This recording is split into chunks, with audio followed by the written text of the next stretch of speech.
झुंझुनू जिले में जनगणना 2027 के प्रथम चरण के तहत 1 मई से 14 जून 2026 तक मकान सूचीकरण और गणना का कार्य किया जाएगा। इससे पहले 1 मई से 15 मई तक स्वगणना चरण संचालित होगा, जिसमें नागरिक ऑनलाइन पोर्टल के माध्यम से स्वयं अपनी जानकारी दर्ज कर सकेंगे।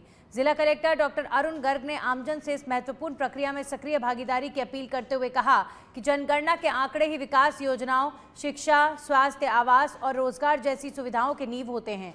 उन्होंने बताया कि इस बार गूगल लोकेशन के जरिए घर चिन्हित करने की सुविधा भी दी गई है, जिससे आंकड़ों की सटीकता बढ़ेगी।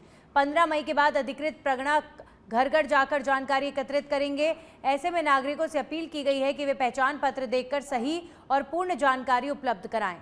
प्रशासन ने आश्वासन दिया है कि सभी जानकारी पूरी तरह गोपनीय रखी जाएगी। एक फेमस कहावत है, failing to plan is planning to fail. यदि हम ढंग से प्लानिंग नहीं करेंगे तो सफलता प्राप्त होना असंभव है। और प्लानिंग के लिए सबसे इंपॉर्टेंट चीज है वो ऑथेंटिक डेटा की उपलब्धि होना। तो जो भी देश में हम योजनाएं बनाते हैं, चाहे वो निजी लाभ के लिए हो या सार्वजनिक सरोकार के लिए हो, उसका आधार जनगणना ही होती है। 2011 की जनगणना के आधार पर ही अभी हम वर्तमान में सारी पॉलिसीज बना रहे हैं। और 21 में कोविड के कारण से जनगणना नहीं हो पाई थी।